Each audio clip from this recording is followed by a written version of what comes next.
Kita telah terhubung dengan kriminolog Hanifah Hasna. Selamat malam, Mbak Hasna. Selamat malam, Mbak Ilona. Ya, sampai saat ini dalang atau otak di balik pembunuhan belum terungkap. Padahal ada 4 tersangka yang sudah diringkuk polisi. Apa yang membuat masalah ini tampaknya begitu sulit untuk dipecahkan? Kenapa kita sulit untuk menemukan dalangnya?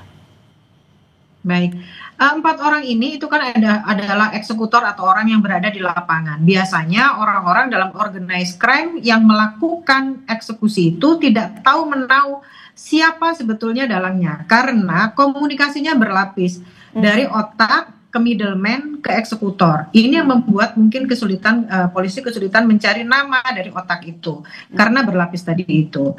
Jadi ini dia bertugas hanya menyelesaikan permasalahan yang ada di lapangan. Itu mungkin Mbak yang membuat sampai saat ini belum mendapatkan nama. Jadi dalam kasus ini Anda melihat bahwa tampaknya pelaku menggunakan perantara untuk menggunakan jasa 4 pelaku. Iya. Kalau kita lihat demikian ya Mbak ya, apalagi kalau sampai sekarang 4 orang ini tidak menyampaikan apa tujuannya gitu ya, berarti dia hanya pesuruh gitu ya. Nah yang perlu kita ketahui adalah sebetulnya siapa yang melakukan dan apa yang diharapkan dari perilaku sampai menghilangkan nyawa orang ini. Ada dalam beberapa berita disampaikan bahwa apakah ini berhubungan dengan teman atau rekan kerjanya.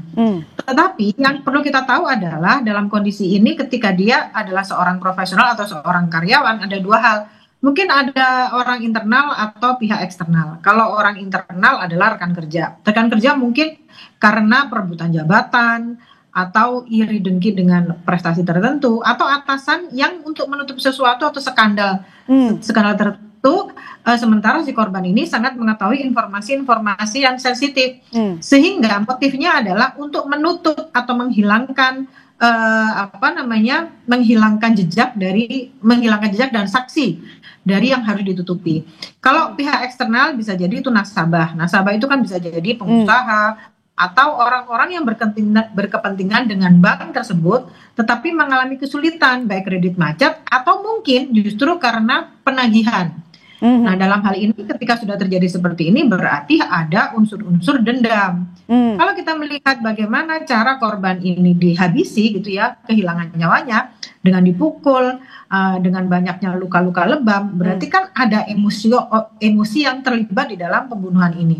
Apakah ini murni karena si eksekutor itu orang-orang yang dipilih banyak emosinya dengan emosi tinggi, atau memang pesanan untuk menghabisi dengan cara yang menyakitkan? Ini kan overkill gitu ya, karena membunuh dengan cara seperti ini. Nah ini yang harus kita ketahui, apakah pihak internal atau eksternal yang menjadi otak dari pembunuhan ini? Baik internal maupun pihak eksternal, tapi Anda menduga dalam kasus ini adalah orang yang mengenal korbanlah yang melakukan tindakan keji itu terhadap korban.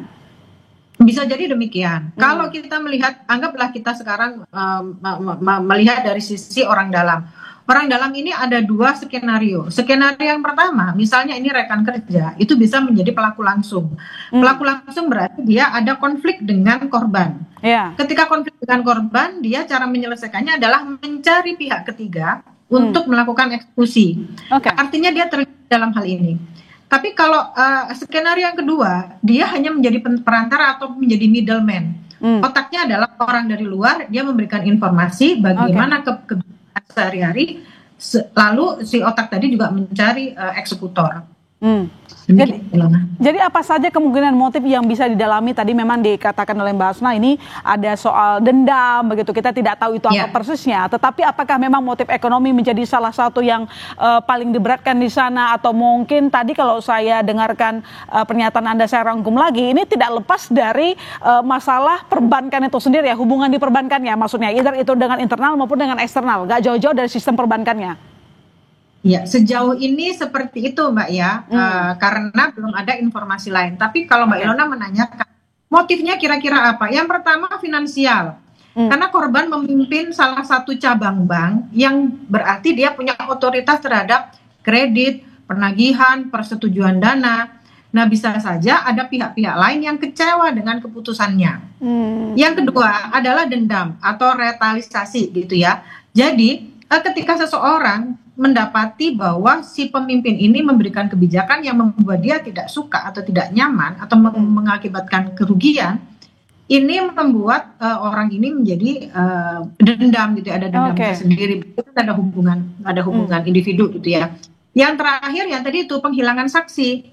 Karena korban mungkin tahu informasi penting sehingga dihilangkan untuk membungkam informasi-informasi yang perlu disampaikan kepada pihak luar. Oke, Mbak Hasna, sampai saat ini sudah lebih dari 2 kali 24 jam tersangka belum juga ditemukan, otaknya belum juga ditemukan oleh pihak kepolisian. Apakah ada kemungkinan ini melibatkan high profile person? Bisa jadi demikian, karena dari 4 orang, bisa jadi iya, bisa jadi tidak. Karena bagaimanapun juga, eksekutor itu ada di lapisan bawah. Nah, lapisan bawah itu seperti yang tidak saya sampaikan di depan, dia tidak mengenal siapa yang memberikan instruksi. Yang dia tahu hanya di atasnya. Nah, di atasnya itu adalah middleman. Jadi, otak, middleman, dan eksekutor. Nah, eksekutor ini biasanya tidak tahu. Yang memesan siapa. Yang dia tahu adalah perintah dari atasnya, yaitu middleman tadi itu. Artinya butuh berapa lama biasanya untuk memecahkan kasus seperti ini, Mbak?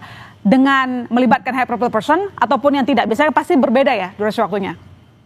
Oke, jadi berapa lama untuk mengetahui? Ini kan sebetulnya tidak hanya kita bertanya kepada pelaku atau yang sudah tertangkap 4 ini.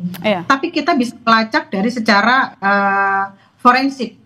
Apakah ada aliran kepada orang-orang yang berada di dalam, rekan-rekan kerjanya. Karena bagaimanapun juga 4 orang ini adalah orang yang dibayar. Berarti aliran dana dari mana? Lalu apa rekam jejak dari komunikasi di antara pertemanan mereka gitu ya, yang ada kalau kita ngomonginnya dari internal gitu ya. Kalau secara eksternal berarti harus dikaji ulang siapa saja nasabah yang mungkin ada permasalahan dengan bank tersebut. Mbak Hana, karena ditangkap adalah ada 4 tersangka, artinya kan polisi akan menggali keterangan 4 orang tersebut. Nah, ini kan membuat polisi punya PR untuk mengambil garis merah kesimpulan dari keterangan ini. Apakah ada kemungkinan itu yang membuat sulit dibuktikan siapa otak pelakunya, atau justru saking dibayar mahal misalnya kemungkinan itu sehingga sulit mereka untuk membuka mulut? Mungkin ya, kalau kita menyampaikan, oh ini karena dibayar mahal, berarti dia tidak bisa membuka mulut.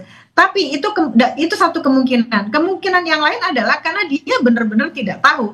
Tapi walaupun ketidaktahuan dengan otak, setidaknya mereka tahu middleman-nya siapa. Gitu. Jadi kalau kita hubungkan, apakah dia nggak kenal dengan otak, tapi dia kenal dengan middleman, artinya kalau tidak dapat mengetahui nama otaknya, dia tahu middleman-nya siapa. Nah, middleman itulah yang akan menyampaikan siapa otaknya. Baik, ini artinya yang tinggal didalami oleh pihak kepolisian adalah mencari middleman-nya ya.